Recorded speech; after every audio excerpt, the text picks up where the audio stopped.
Bem-vindos à nossa aula de ondulatória, então, foco Enem, um dos tópicos que mais aparecem no Enem, né? Então, a gente já teve ótica, a gente teve cinemática, calorimetria, eletrodinâmica, e agora, para finalizar o tópico 5, ondulatória, que na maioria das vezes aparece em termos de teoria mesmo, fenômenos e tal, que os alunos preferem, né?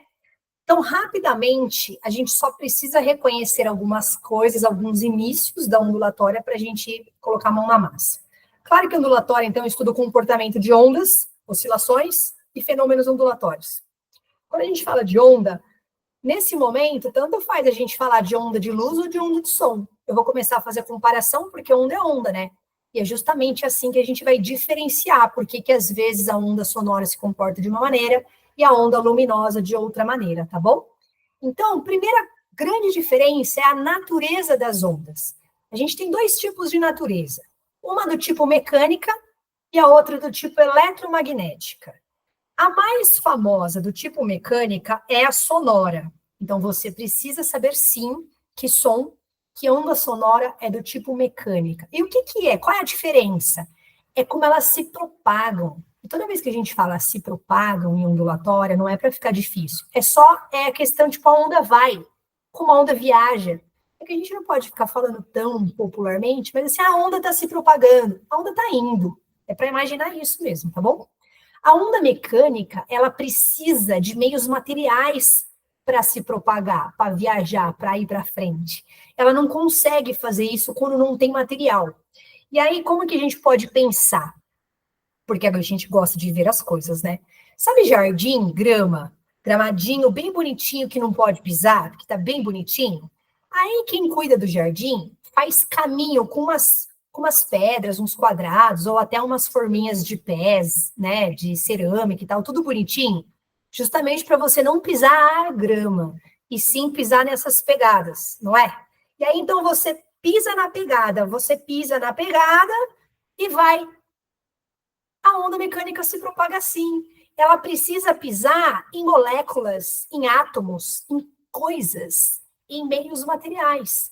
Por isso que ela não se propaga no vácuo. No vácuo ela não consegue ter essa pegadinha.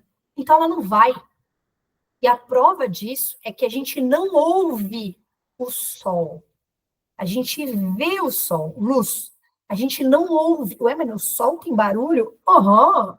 O sol tá lá, cheio de reação química, um monte de coisa acontecendo lá, muito doida, que a onda sonora não chega até nós.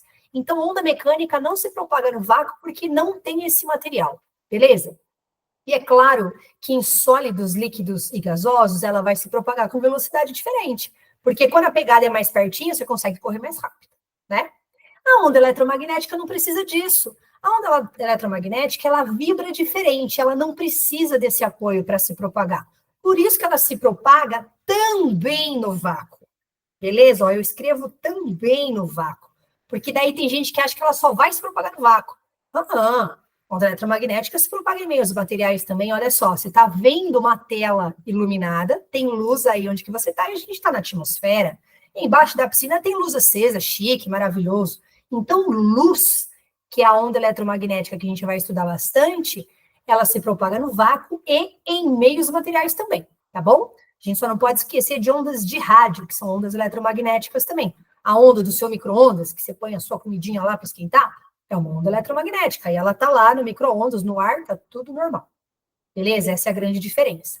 Outra diferençazinha que a gente tem que... Outra característica, né, que a gente faz aí de classificação é a direção de vibração.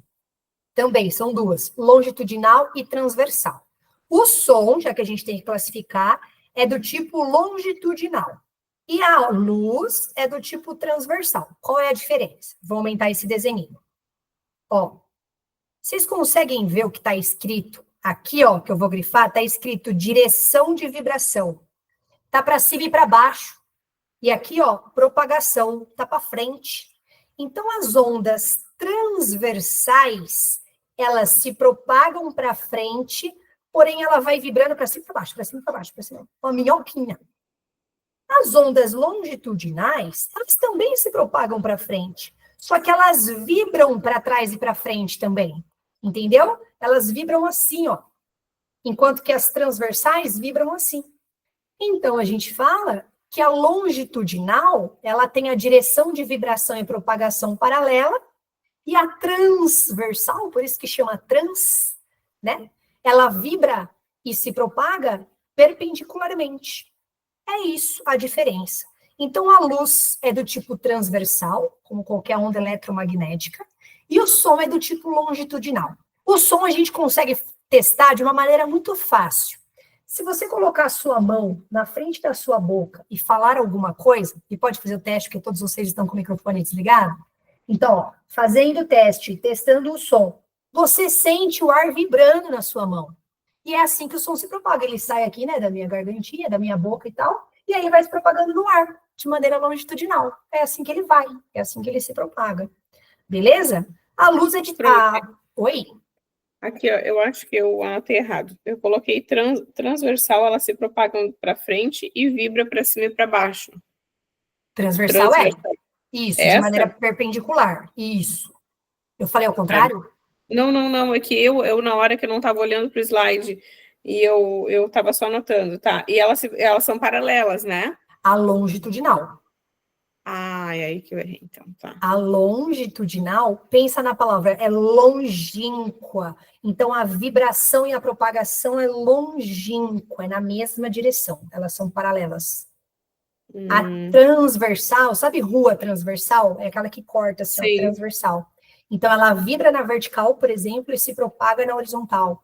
Que é a luz, né? Que é a luz, isso. Eu anotei ao contrário, né?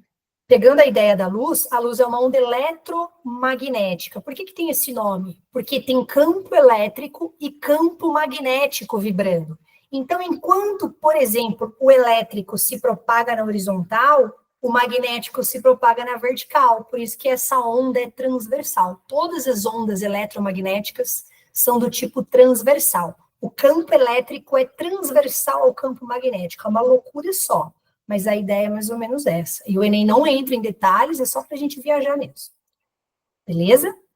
Então, só cuidado que o Enem, quando aparece isso, aparece em termos de teoria mesmo, né? Ah, o som é mecânico e longitudinal, a luz eletromagnética e transversal. E aí a gente tem que meio que decorar ou entender, né? Uma vez que a gente entende que o Sol não tem som, você saca que não tem som lá no universo, né? Teoricamente, a onda mecânica não se propaga lá. E a luz, sim, a eletromagnética, sim.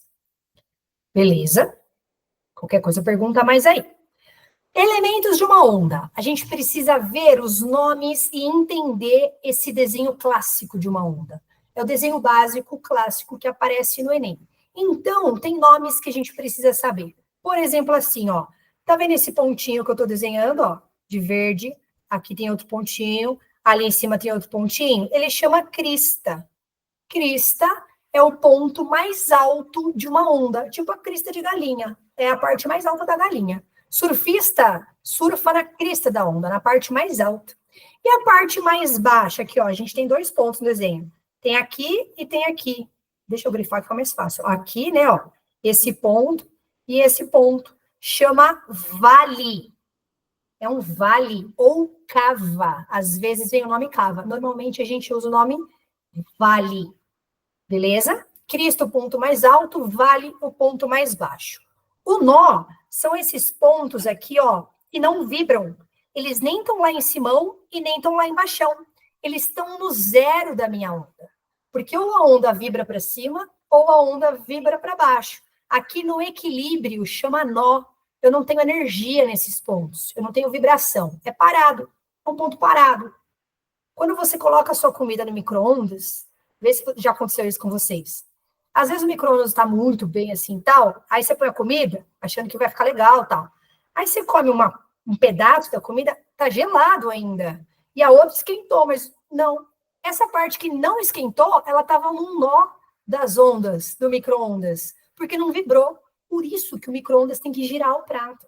Porque se fosse estático, ia vibrar, não ia vibrar. Ia vibrar, não ia vibrar. Aí você ia comer quente, frio, entendeu? Por que gira? Aí, né, às vezes gira errado, aí sabe?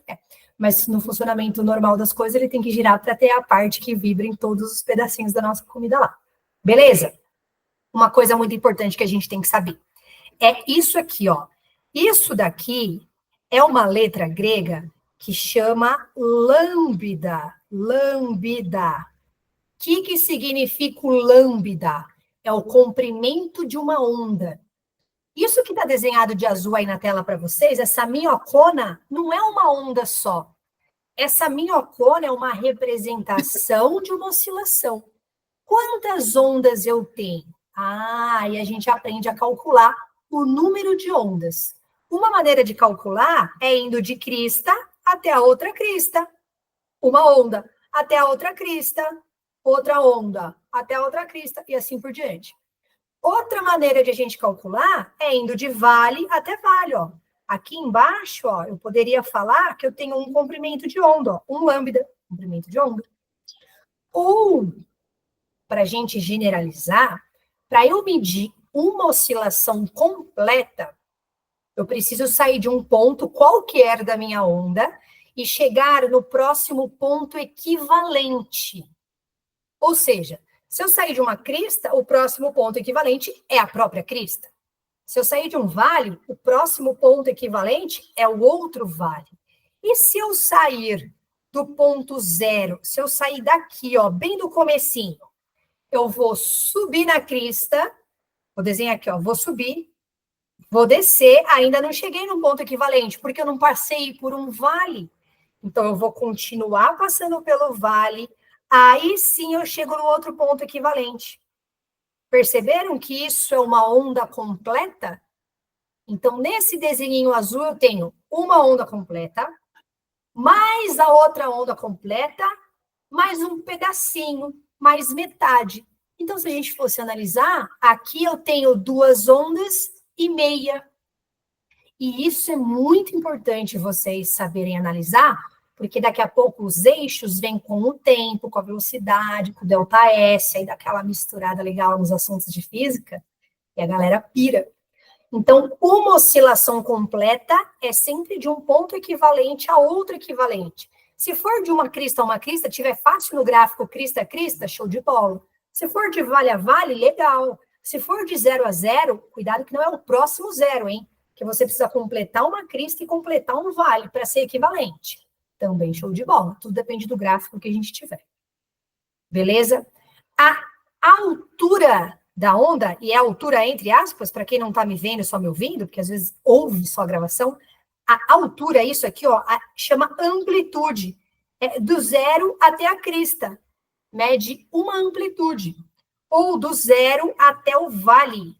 Mede a mesma amplitude. E, normalmente, a gente mede essa amplitude em metros, no Sistema Internacional, em centímetros. Então, se eu sair do zero e tiver 2 metros, uma onda de surf, lá na crista, eu vou sair do zero e vai ter 2 metros lá no vale, para uma oscilação bonitinha. Tá bom? Então, esses elementos de onda, a gente tem que reconhecer. E não é difícil quando a gente treina, né? Aqui, de repente, está rápido, mas não é difícil. Uma fórmula de ondulatória que aparece, que vocês têm que saber, é a equação fundamental, né? Porque ela é básica, ela é muito básica. Que como que é? V de velocidade é igual a lambda, que é o comprimento da onda, vezes a frequência. É a famosa vem lamber farinha. Velocidade, comprimento e frequência. A velocidade vai estar em metros por segundo, porque a vida inteira se aprendeu que velocidade em física é metros por segundo. O lambda vai estar em metros, como qualquer comprimento, comprimento de onda, comprimento de altura, comprimento da ponte, comprimento do trem, é em metros. E a frequência, de repente, em hertz. Aí eu vou falar de frequência e período aqui agora. A grandeza, período e frequência são diretamente relacionadas, ó. Eu pus a formulinha aí, mas quase a gente não usa essa fórmula, é só para vocês entenderem que uma é o inverso da outra, né? Ó, o período, que é um T maiúsculo, que é um tempo muito importante, porque é de uma oscilação completa. Então, a definição de período é o tempo para um ciclo se completar. Como a gente está falando de onda, para uma oscilação. E você sabe disso na vida. Se eu perguntar para vocês qual é o período de translação da Terra, vocês vão lembrar, 365 dias. É para completar a translação. E o período de rotação? Ah, quando gira em torno do próprio eixo. 24 horas ou um dia, tanto faz falar. Então, você sabe qual é o ciclo e você entende que é o tempo para completar esse ciclo. Beleza? A frequência é o inverso. A frequência é quanto eu consigo oscilar, qual é o número de oscilações em certo tempo. Então, olha a formulinha. Enquanto o período é tempo dividido pelo número de oscilações, a frequência é número de oscilações dividido pelo tempo. Por isso que essa equação fundamental da ondulatória, eu também posso escrever lambda dividida pelo período, caso seja mais fácil eu analisar o período pelo gráfico. Como frequência e período são inversos, multiplicar pela frequência ou dividir pelo período é a mesma coisa. O lambda não é metros? É claro que o período vai ser segundos, para a sua velocidade sair metros por segundo. Entendeu de onde vem essa fórmula da equação fundamental? Vem da famosa ΔS e ΔT. É que eu não vou ficar viajando aqui com vocês agora. Beleza, esses elementos de onda.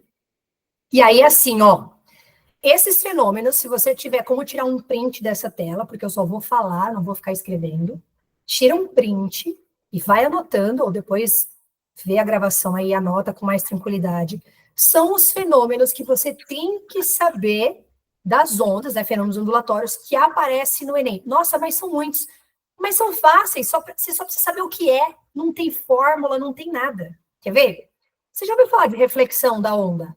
Tanto da onda eletromagnética quanto da onda mecânica. Uma reflexão da luz, o espelho. A gente vê a nossa imagem porque a luz reflete no espelho. Reflexão de onda mecânica, o eco. O eco vai, bate lá na montanha, incide e volta aos nossos ouvidos. Ele vai e volta. A luz no espelho vai e volta.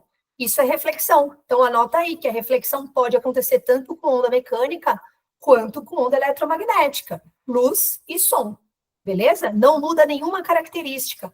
O comprimento, a frequência, a velocidade fica a mesma, porque ela está no mesmo meio, né? O som vai pelo ar e volta pelo ar, tranquilo. A refração também pode acontecer com luz e som, porém, na refração, com toda certeza do mundo, a velocidade varia, assim como o comprimento de onda. Por quê? A refração é quando a onda muda de meio. Se a gente falar na refração da luz, pode ser o exemplo que ela está se propagando no ar e, de repente, passa a se propagar na água, assim como o som também, né? Se a gente brincar de ficar lá no fundo da piscina e alguém fala aqui fora, a onda sonora está vindo no ar e entra lá na piscina para você poder ouvir, já que você está lá embaixo. E do que ela muda de meio, ela muda a velocidade de propagação, beleza? É só você pensar, você pessoa, se você corre igual no ar e na água. Não, você não corre igual. Aqui no ar a gente corre normal, porque a gente foi feito para viver no ar. Se você for lá na piscina e correr, vai dar diferença na sua velocidade. A onda é assim também. Beleza? Então a refração pode acontecer com as coisas, a frequência não muda, beleza? Ó, a frequência não varia. Se você pegar lá a equação fundamental, V lambda F, o F fica igualzinho. Aí a velocidade e comprimento dão uma mudadinha. Polarização. Polarização só acontece com onda eletromagnética. Não acontece com onda mecânica. Justamente porque polarizar é você mudar a direção dessa propagação. Como é transversal, você filtra. Aí você só passa um pedaço da onda. Polarização é óculos 3D. Você vai no cinema, você precisa colocar um óculos 3D para assistir o filme 3D. Porque sem o óculos o filme fica chato, fica feio, fica borrado. Todo mundo já tirou o óculos para ver como que é a imagem, né, de um 3D sem óculos. Polarização é óculos polarizados. Você vai comprar um óculos de sol, chique, todo bonitão, todo modernoso. Você vai comprar um polarizado. Por quê? Porque daí quando você sai no sol, você vai dirigir, ele dá uma polarizada naquela luz do sol, é mais confortável de a gente dirigir. Beleza? Falou em óculos 3D, em filme 3D, em cinema, é polarização. E o Enem já colocou isso umas 28 vezes. Viu o óculos 3D, assinala polarização, beleza? Dispersão. Dispersão é a separação da luz branca, policromática, em outras cores, é o arco-íris. Então, a luz branca vem, sofre a refração, porque mudou de meio, vai sofrer uma reflexão total nas gotinhas de luz e vai separar. Ela separa na refração. É a capa do Pink Floyd, linda e maravilhosa, daquele CD bonito, disco, enfim, famosona, que é um prisma. Aí tem a luz branca e o arco-íris, que foi Newton que observou isso, não foi o Pink Floyd, tá? Tem gente que acha que é o Pink Floyd. Então, o prisma, a gente, de repente, memoriza que é só um negócio, um triângulo de vidro, de diamante, de qualquer coisa, de cristal. Não, uma gotinha de água é um prisma. Um prisma é aquilo que a luz branca incide, refrata e separa as cores. Uma gota de sabão, quando você está lavando louça, forma uma bolha, aquilo é um prisma. Que você olha assim, ó, você até vê um arco-írisinho. Tá bom? Difração. Pode acontecer com som, pode acontecer com luz. Difração é quando a onda tem que passar, desviar por um obstáculo, por uma fenda. Então, ela sofre algumas mudanças no meio, no jeito de se propagar, né? Às vezes ela está indo de frente circular, ela passa aí de frente paralela, mas ela não muda de meio, ela só muda o jeito como ela vai. É aquele lance, se você apagar, você está no seu quarto à noite, tá? Daqui a pouco vai ficar de noite, você está no seu quarto, está tudo escuro, escuro, escuro, você fecha a porta, só que a luz do corredor ficou acesa. Aí a luz do corredor passa pela frestinha da porta. E, de repente, você se acomoda visualmente e o seu quarto está levemente iluminado. Mas a luz que está iluminando o seu quarto, não é que ela sai da frestinha, ela sai da lâmpada que passou por uma fenda e então iluminou o seu quarto. Entendeu? Ou quando tem alguém falando atrás da porta, da parede, você ouve a voz, mas você não está vendo que tem uma parede. A onda sonora desviou e chegou aos seus ouvidos. Beleza? Interferência.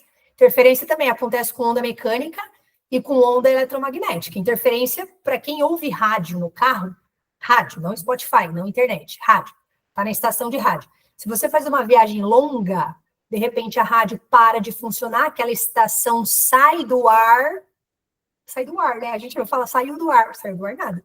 Ela parou de sincronizar e de repente vem outra. Ou quando uma está saindo do ar e a outra está entrando, dá uma interferência. Ou quando a gente passa próximo a postos de polícia rodoviária, polícia federal rodoviária, ou pedágio, ou tal, tem interferência no rádio. Você ouve um ruído, um chiado. Também tem interferência de onda mecânica, um monte de gente falando, professor querendo dar aula e alunos cochichando, dá interferência, atrapalha. Beleza? Então pode acontecer com as duas ondas.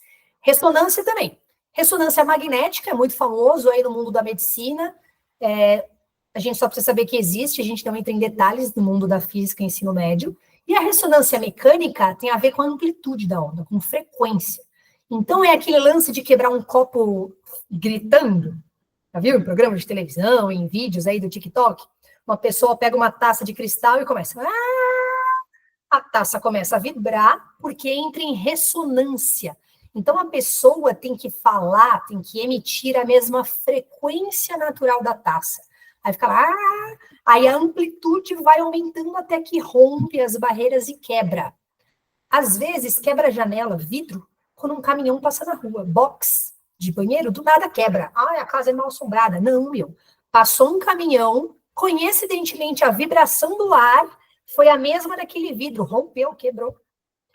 Estádio de futebol, quando sai um gol e a galera começa a pular. Pular, pular, pular. Olha o concreto, pular, desaba.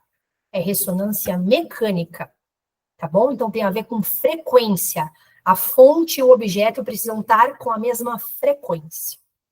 Um monte de blá, blá, blá, eu falei blá, blá, blá, bom, né? Efeito Doppler. Tem uma fórmula horrorosa. Para quem já viu a fórmula de efeito Doppler, tem fração, tem multiplicação, tem 2 sinais em cima, 2 sinais embaixo. É aquela fórmula que o aluno fala, eu nunca vou decorar, porque, né? E é mais ou menos isso. Quando o professor só joga essa fórmula aí, ó, loucura, doideira. E quando cai efeito Doppler no Enem, não cai com fórmula. Cai com interpretação da contextualização. E é isso que você precisa saber, porque você sabe dele na vida. Para nós da vida, o efeito Doppler é quando você está no carro, por exemplo, né? Parado porque o semáforo está vermelho, vem uma ambulância atrás, a milhão, com a sirene ligada. E, cara, ela tá se aproximando. E aí o seu coração, você começa a entrar em pânico, porque ela tá se aproximando, e aquela sirene, aí ela passa e tudo volta a ficar normal. Mas em nenhum momento o motorista mudou a sirene. Não, a sirene é a mesma. O fato da ambulância estar em movimento é que faz você ter a sensação de uma frequência maior e uma frequência menor quando ela está indo embora. Sabe isso? Ou uma viatura, ou uma sirene de qualquer coisa, né? Eu falo ambulância porque normalmente é isso que acontece. Então, o efeito Doppler também pode acontecer com luz. A gente fica meio bitolado em sirene, em onda sonora, mas pode acontecer com luz, e é por causa do efeito Doppler que a gente prova a expansão do universo. Lembrando que lá no universo só é onda eletromagnética, tá? Então, acontece sim com luz, e acontece sim com som. O efeito Doppler acontece quando o emissor da onda e o observador estão em movimento relativo. Ou o observador ou o emissor estão em movimento, em relação um com o outro. A gente precisa daquele repouso e movimento. O que você tem que saber de efeito Doppler? Faz de conta que você é o observador e está parado. Você vai atravessar a rua, mas está vindo uma viatura. A polícia está indo pegar alguém. No que a sirene se aproxima de você, a sensação que você vai ter é que a frequência vai ser maior do que a original que está saindo da sirene. Na aproximação, a frequência é maior. E uma frequência maior deixa o som mais agudo. Mas, René, uma criança berrando é um som extremamente agudo, alto. Em física, o alto é ser agudo, é ter frequência alta. Aí ela passou por você, ela está se afastando de você, vai te dando uma paz interior, você já não está mais tão adrenalizado. A frequência percebida, ela diminui, o som fica mais grave, e a gente chama de som baixo. Um contrabaixo, um instrumento contrabaixo, ele tem uma frequência baixa, né? Ele tem um som grave. Uma voz de homem grossa é um som baixo, a frequência é baixa, tá? O alto e o baixo da física não tem a ver com o volume da vida. Só cuidado com isso. Então, é isso que você tem que saber de efeito Doppler. Se aproxima, a frequência aumenta. Se afasta, a frequência abaixa. A frequência percebida, tá? A frequência aí que eu já escrevi de outra cor, que não é a frequência real. Perguntas? Eu tenho duas. Pode fazer. Aqui, ó, na ressonância, no efeito Doppler, tá? Tem que ser ressonância mecânica. Então, o objeto e o som, ele tem que estar na mesma frequência, é isso? Tá, ressonância é uma coisa, efeito Doppler é outra coisa. Primeiro ponto, são fenômenos distintos. Então, desculpa, na ressonância. Só na ressonância mecânica, tá? O objeto e o som tem que estar na mesma frequência, é isso? Não precisa ser necessariamente o som, mas a fonte externa precisa estar com a mesma frequência natural do objeto. Tá. Você já empurrou uma criança no balanço do parquinho, da pracinha? Uhum. Você não pode empurrar de qualquer jeito, porque senão fica zoado. Ela tem que vir, aí você empurra na mesma frequência dela, aí ela volta, aí você empurra. Isso é ressonância. Tanto é que se você ficar fazendo isso bastante tempo, qual é a tendência? Ela rodopiar inteira. Uhum. Ela aumenta a amplitude do movimento. Tá. E outra coisa que eu queria saber é... Na refração, a refração é somente com onda eletromagnética, esse som? Todas. Refração, Todas? onda eletromagnética, onda mecânica, som e luz. Tudão. Tá. Porque é quando muda de meio, então as ondas podem ir da água para o ar, do ar para o vidro, da água para o vidro aquário, pode ir som e luz normalmente. Tá. Mecânica e eletromagnética, tá. Isso. Muito tá. bom.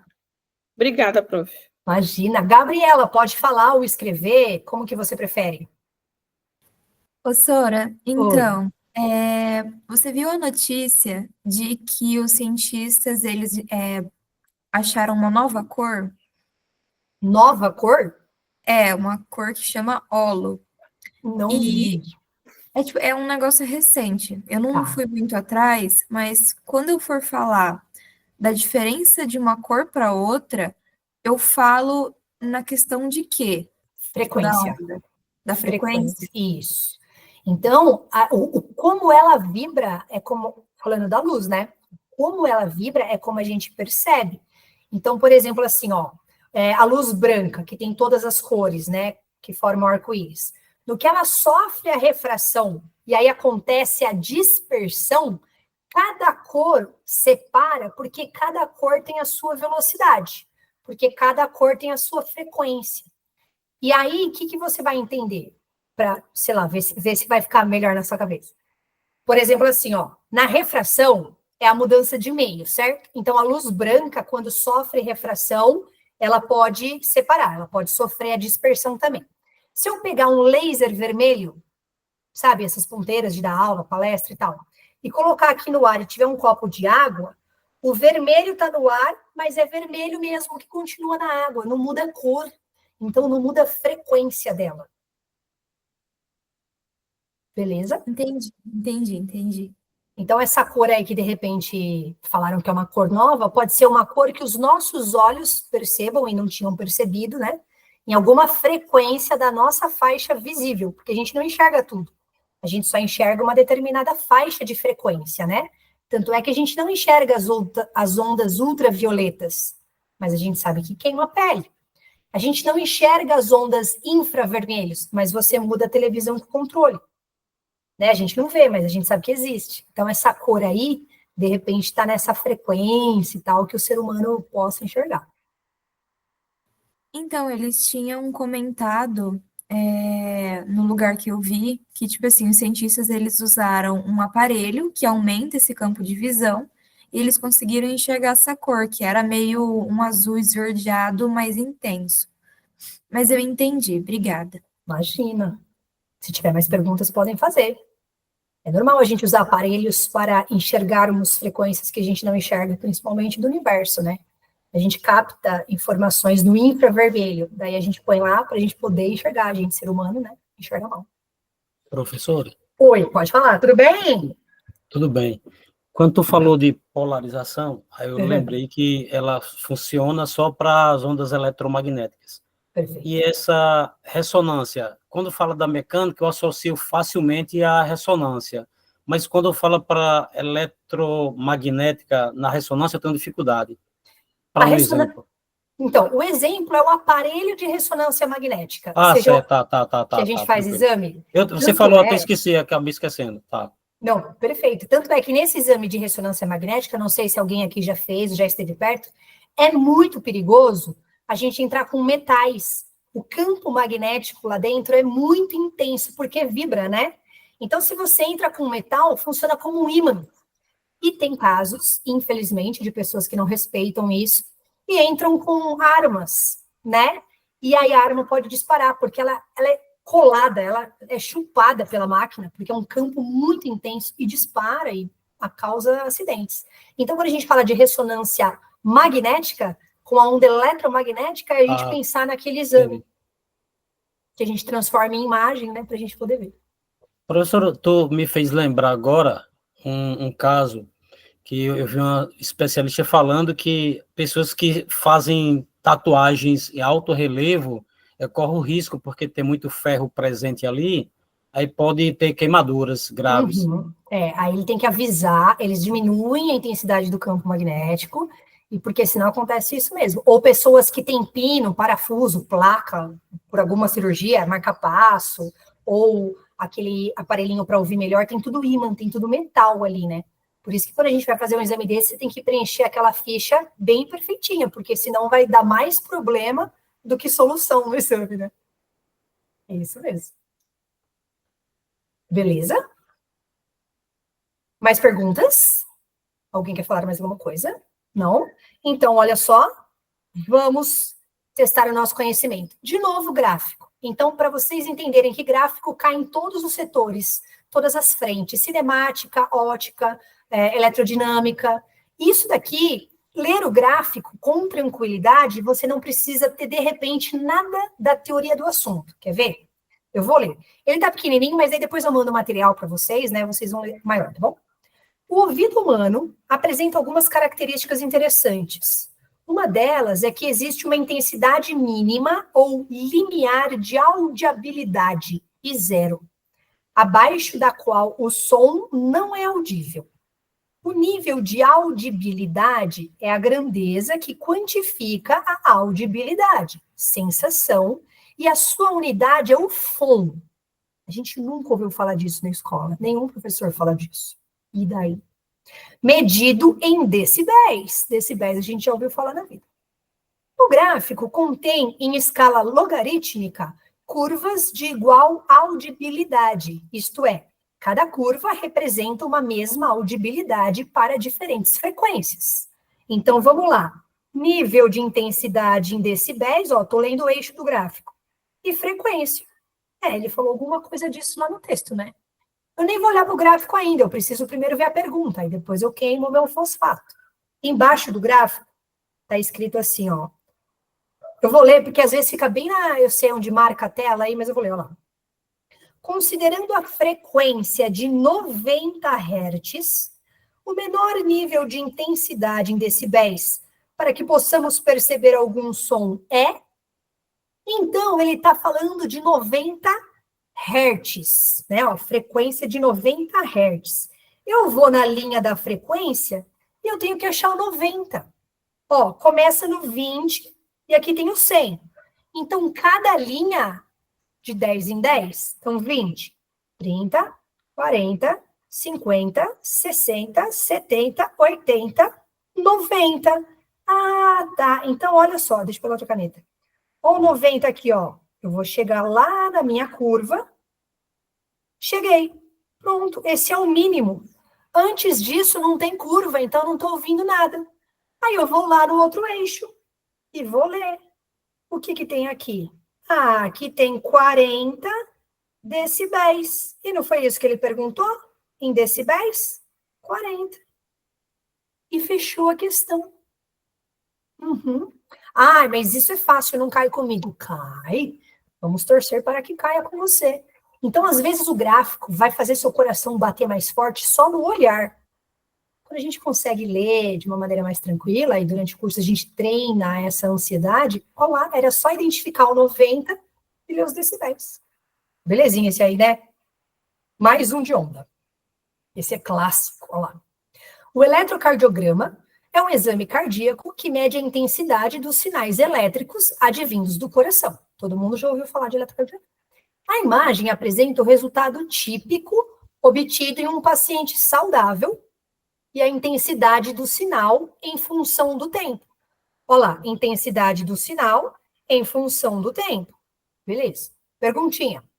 De acordo com o eletrocardiograma apresentado, qual foi o número de batimentos por minuto desse paciente? Ah, mas aqui no gráfico, malandrinho, tá em segundos. Então, tá bom. Ele deu o pontilhado ali, ele já deu a dica de onde eu tenho que medir, né? O intervalo entre duas cristas não é justamente um batimento? Um pulso? Uma oscilação? Eu preciso só medir ali no próprio gráfico quanto tempo tem aquilo para depois pensar no minuto que ele quer. E olha só que legal, vocês conseguem ver que aqui está escrito 0,2? Então, em cada risquinho, eu tenho 0,2 segundos. Isso era a pegadinha desse problema. Então, vamos contar quantos risquinhos a gente tem, ó. 1, 2, 3, 4, 5. Se eu fizer 0,2 vezes 5, eu tenho 1. Então eu tenho um batimento a cada 1 segundo, né? É um batimento porque é uma oscilação. E o 1 segundo porque eu calculei daqui, ó, 1 segundo. Ah, ele quer por minuto. A gente sabe que 1 minuto da vida tem 60 segundos. Então, eu vou fazer a regrinha de 3 clássica, sem fórmula, sem nada, ó. Um batimento a cada 1 segundo. A cada 60 segundos, X batimentos. E aí tá bem óbvio para óbvio, né? 1 para 1, 60 para 60 batimentos. Aí que legal. 60, a letra B de bola. Então, esse daqui, você fala assim, nossa, mas era só isso. Tecnicamente, agora que a gente está bem quentinho na cabeça, ele fica bem básico mesmo.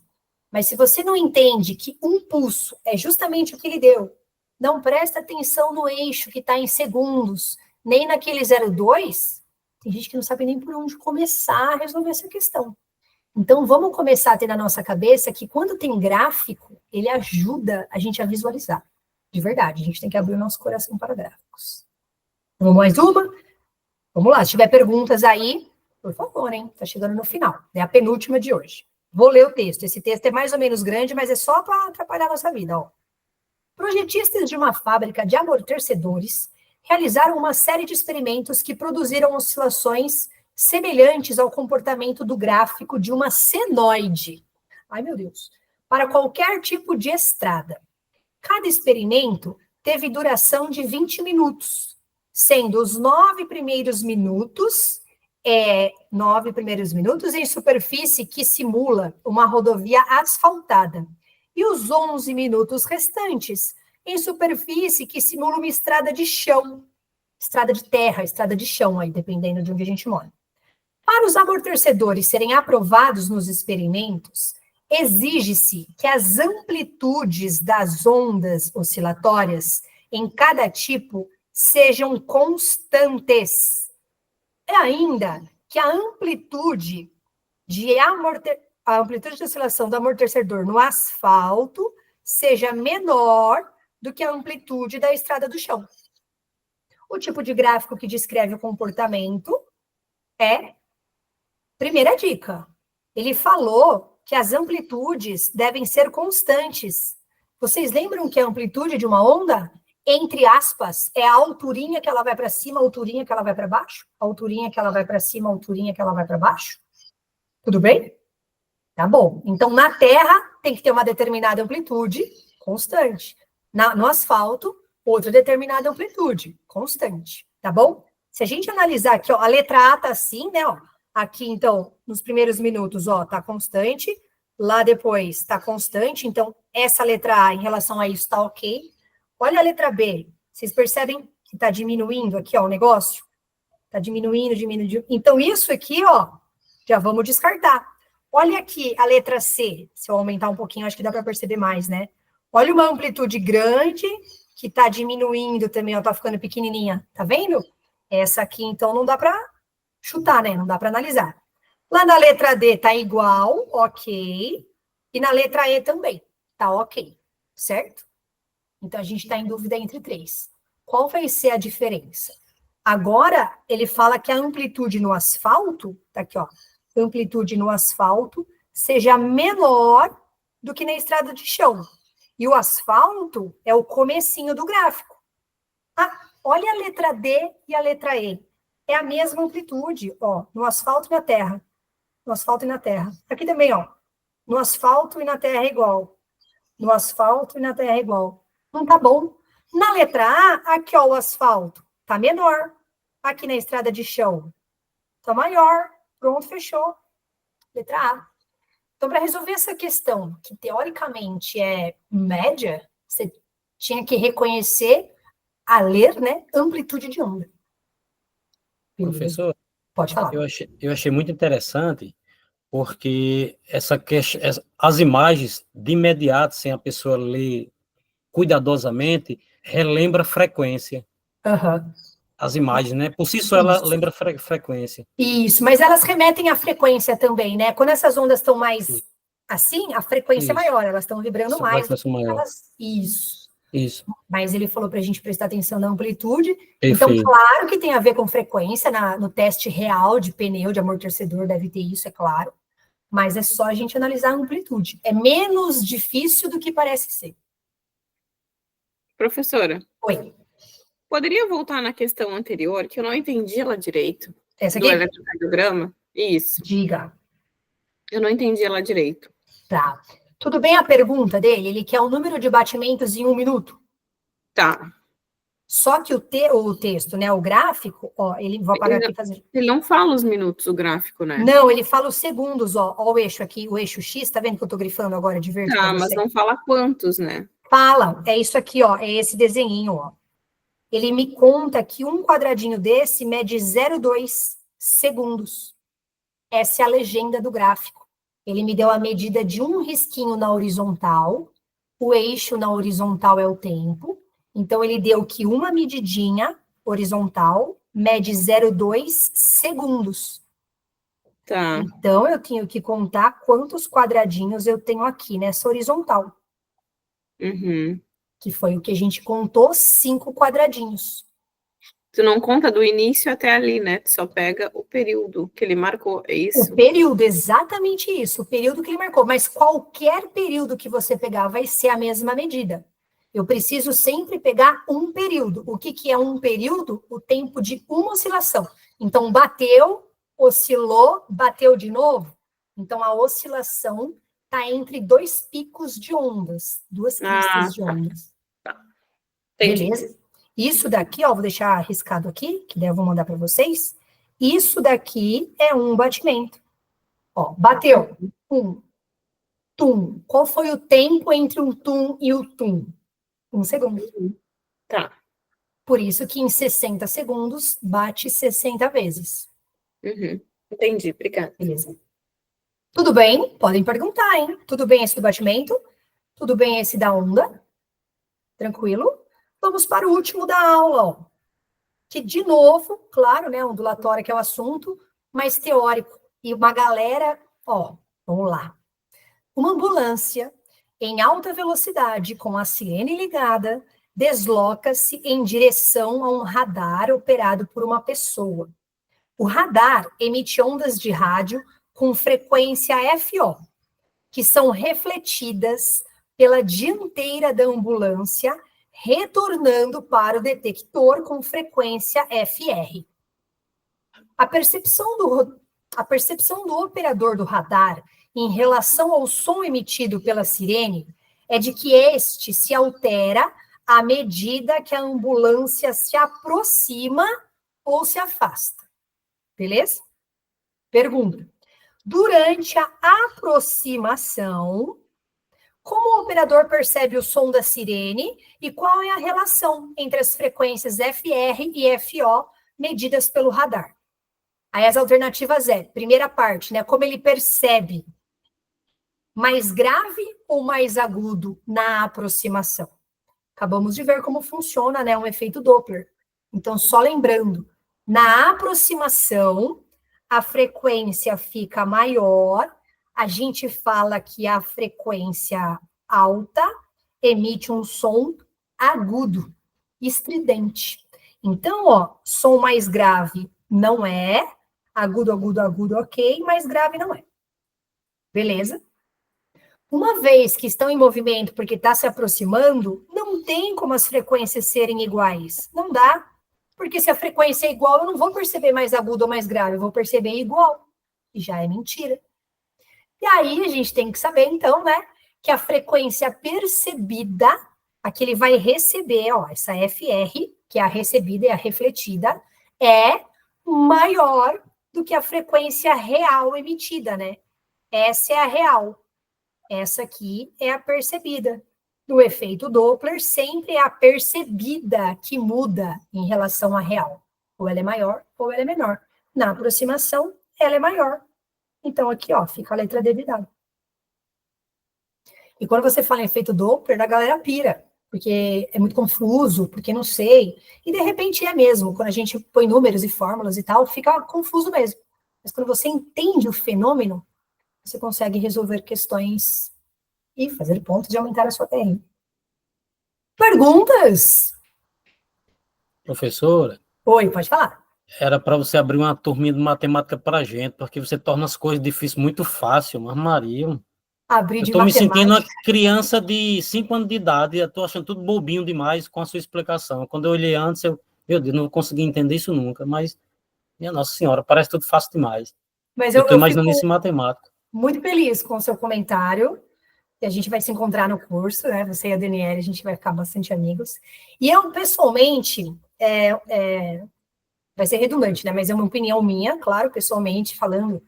Eu acho que é muito mais da responsabilidade do professor passar de uma maneira tranquila e passar essa tranquilidade do que se achar um astro de Hollywood, né? Porque na área de física, infelizmente, tem muito professor que quer ser astro de Hollywood, e física é difícil mesmo, vocês nunca vão entender física. Tem muita gente que faz isso com o aluno.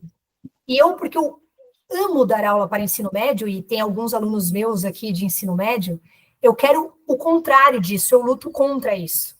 Eu quero que mais gente goste de física e que física faça cada vez mais parte da vida prática das pessoas, porque não é difícil. É claro que tem a parte difícil de física, mas quando a gente aprende um pouquinho e vai evoluindo gradativamente nesse conceito, eu acho que é nossa responsabilidade de professor fazer com que o aluno tenha essa fala. Nossa, mas eu entendi, que estranho. E não é para ser estranho. É para ser estranho quando o aluno fala, não entendi nada, eu tirei 0 na prova. Isso é muito estranho. Não sei na vida de vocês como foi. Mas eu penso isso. Com todas as disciplinas, cada um no seu quadrado, né? Eu não sou professora de matemática. Mas eu acho que um professor de matemática também, que pense como eu, assim, ele...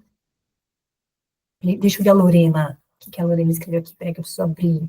Sou professora de física e quero facilitar para meus alunos. Estou começando agora e quero professor... Eu acho que sim, Lorena. Eu acho que a gente é muito mais responsável por fazer o aluno ter a primeira impressão do que depois. E essa primeira impressão, às vezes, ela é tão frustrante e tão traumática que o aluno fecha o coração e nunca mais quer saber de física. Até o dia que cai a ficha que ele tem que fazer um Enem, um vestibular e tudo mais. Ó, eu vou só encerrar a gravação da aula. Fiquem aí que a gente vai bater um papinho, tá bom? Obrigada pela participação na aula.